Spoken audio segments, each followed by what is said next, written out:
Well, in all this saga, all what you wanted to hear is the manager winning, because there is insanity that has been spread all over Man United that needed to be really put to a halt. And obviously, Erik ten Hag has gone ahead to do that.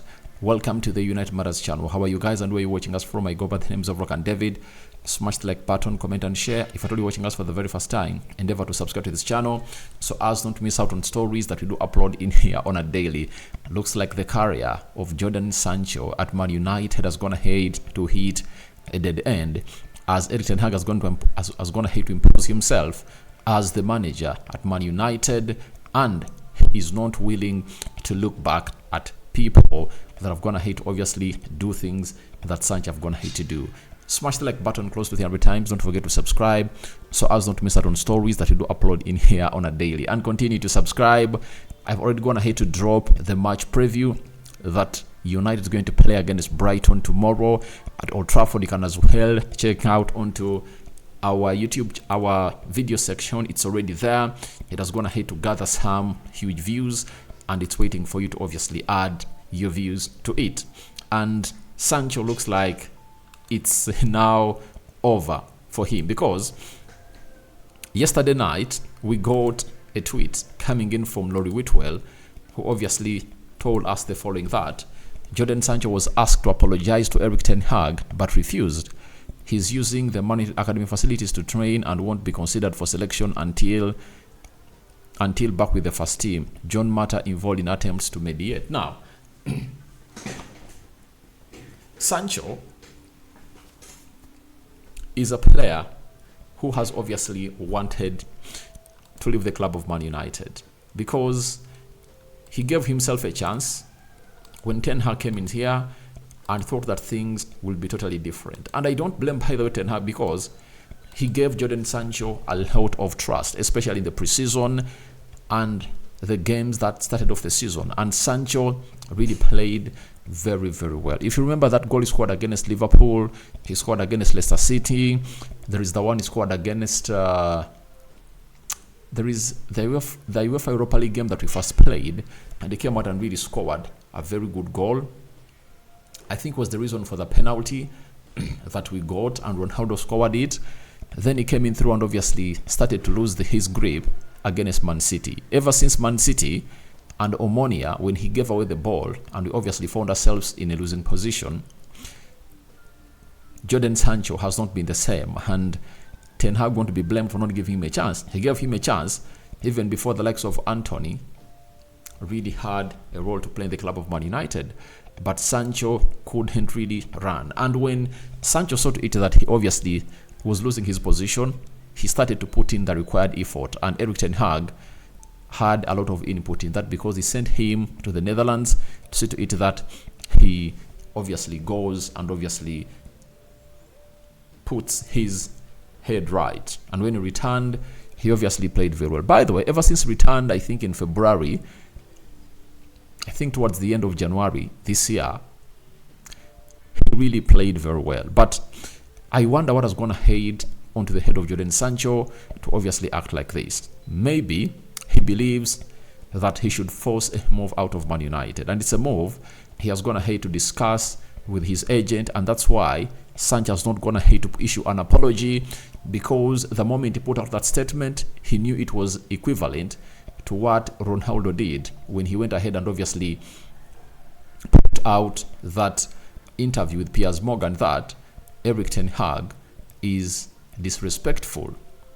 That is it. So I think Sancho and his team sat down and evaluated this and said, let's counter the manager. After countering him a game of Arsenal, this is September, October, November, December, 3 months left for January transfer window, and will either get a loan or obviously get the permanent departure out of the club of Manchester United. But to me, I see it as a positive to both sides. Sancho feels like his career has failed at Man United. That's why he says he's not going to apologize. I don't know whether at point X Sancho will apologize, but it looks like he's still rigid onto his stance. That is it. He's adamant. That is Jodan Sancho for you. And for United, it's better to sell him. I think we can get like 40-50 million pounds for him.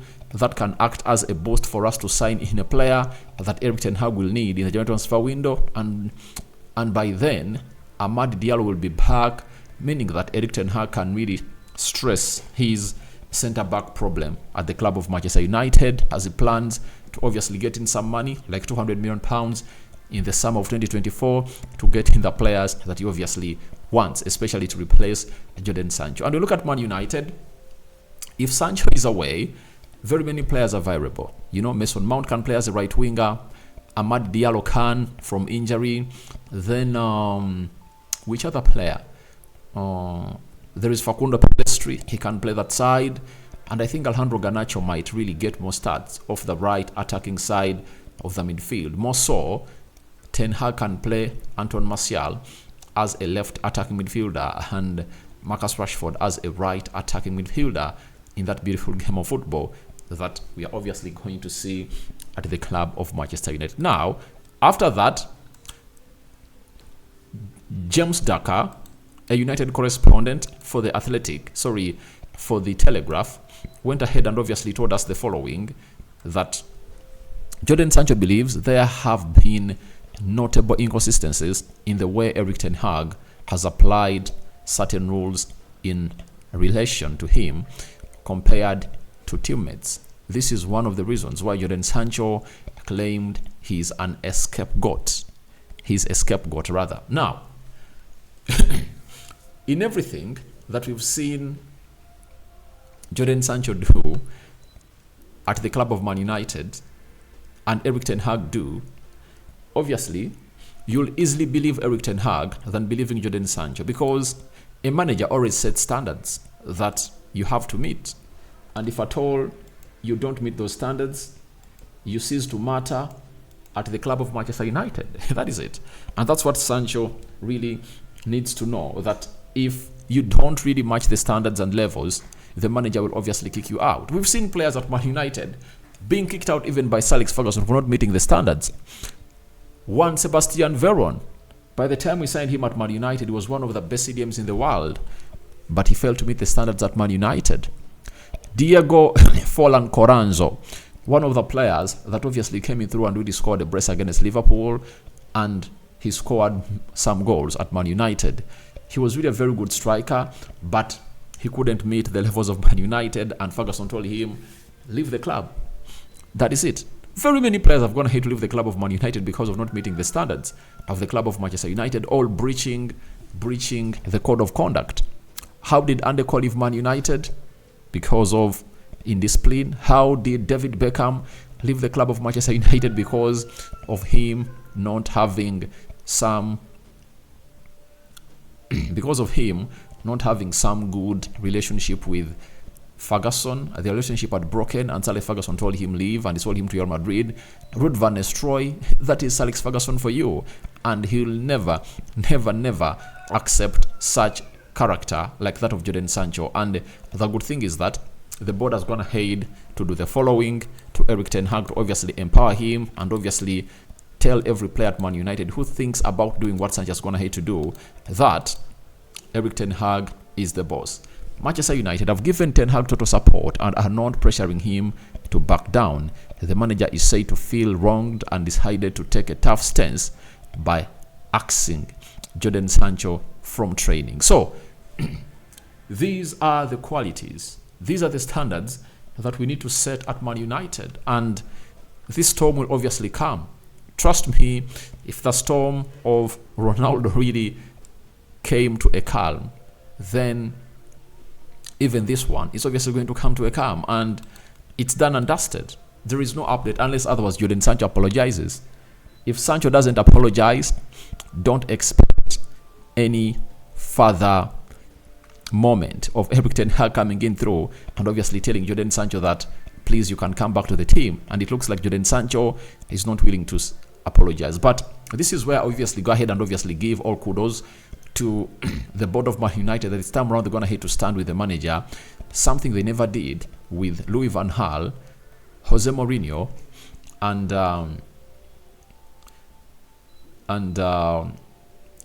Ralf Rangnick. That is it. So Good stuff coming in from the board of Man United, and it looks like Ten Hag is going to hate to impose himself that I'm the boss and Sancho's career over at the club of Man United. And he would obviously at any time call in for a departure of Sancho, such that maybe we get in some £40 million in the January transfer window. So your thoughts on to Ten Hag imposing himself as the boss at the club of Manchester United? I welcome in the comment section below. Sancho career at United over. What do you make about it? I cover you all in the precious blood of Jesus Christ.